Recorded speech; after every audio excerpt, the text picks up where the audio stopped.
Good morning दोस्तों। आज के इस वीडियो में हम आपको सिखाएंगे रेखाखंड से बाहर दिए गए बिंदु से रेखाखंड पर लंब खींचना। कोई रेखाखंड जैसे ए बी यहाँ दिया गया है, उसके बाहर कोई बिंदु पी दे दिया गया है। इस बिंदु पी से इस रेखाखंड ए बी पर लंब कैसे खींचेंगे?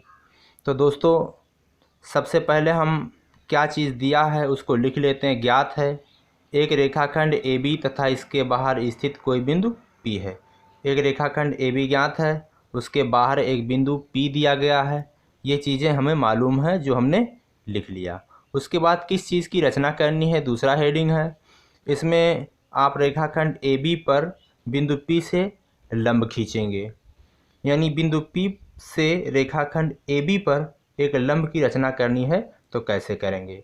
तो आइए हम प्रकार को उठाते हैं, उसमें पेंसिल को फिट करते हैं। उसके बाद में हम सबसे पहले बिंदु P को केंद्र मानते हैं और एक उचित दूरी लेना है। एक ऐसा दूरी लेना है कि जो उपयुक्त हो, ताकि इस रेखा को दो जगह पर काट सके। इतना बड़ा लेना है, कम नहीं लेना है इससे कि ये इतना ही ले लीजिए तो यहाँ काटेगा ही नहीं। इतना लेना है कि इसको काटे। चलिए हम इतना दूरी ले रहे हैं। तो जब हम इतना दूरी लेते हैं उसके बाद में हम एक चाप लगाएंगे। चलिएगा हम एक चाप लगाते हैं।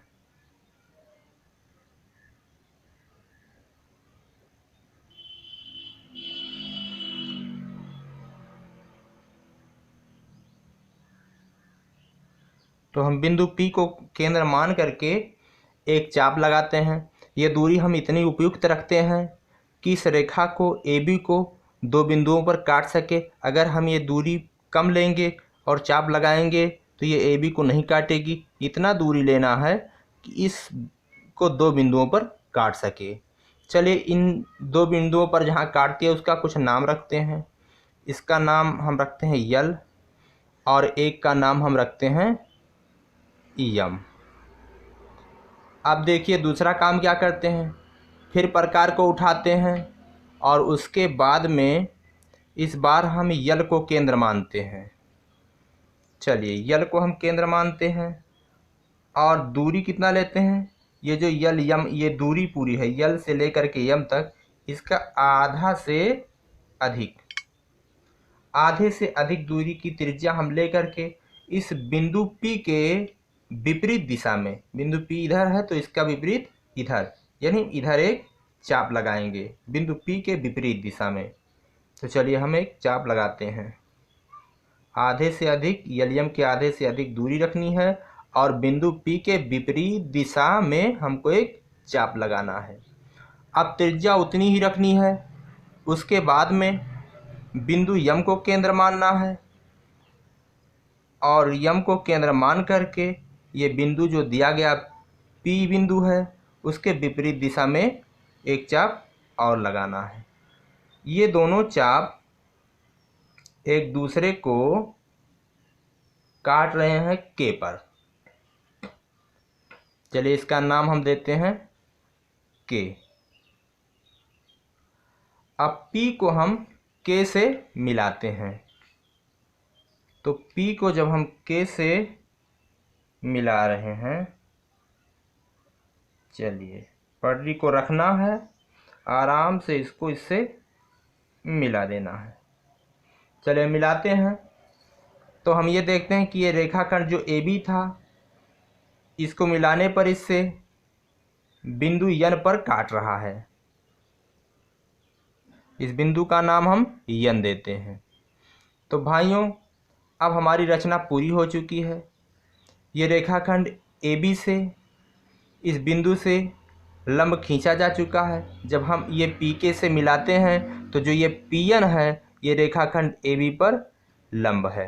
तो इसके बाद हम इसकी रचना विधि लिखेंगे, जिसको हमने पहले से ही लिख रखा था ताकि वीडियो बहुत छोटा बने, आपको ज़्यादा वक्त ना देना पड़े। तो चलिए रचना विधि में हम आपको एक बार पढ़ करके सुना दे रहे हैं क्या क्या करना है। बिंदु P को केंद्र मानकर उपयुक्त दूरी की त्रिज्या लेकर एक चाप खींचते हैं जो AB को यल और यम बिंदुओं पर काटता है। यल को केंद्र मानकर यल यम के आधे से अधिक दूरी की त्रिज्या लेकर बिंदु P के विपरीत दिशा में एक चाप लगाते हैं। उसी त्रिज्या को लेकर यम को केंद्र मानकर P के विपरीत दिशा में एक और चाप लगाते हैं। दोनों चाप एक दूसरे को K पर काटते हैं, P K को मिलाते हैं। यही रेखा AB को बिंदु N पर काटता है। यही PN रेखा AB पर लंब है। तो दोस्तों, हमारा ये वीडियो आपको कैसा लगा? अगर आपको पसंद आया हो तो आप इसे लाइक करिए, हमारे चैनल को सब्सक्राइब करिए। तो दोस्तों, हमारे इस वीडियो को आप पॉज करके जो ज्ञात है उसको नोट कर लीजिए, रचना करनी है उसको नोट कर लीजिए, उसके बाद में रचना विधि को भी नोट कर लीजिए और आपको इसी तरह की हमारी वीडियो प्राप्त होती रहेंगी। जय हिंद, जय भारत।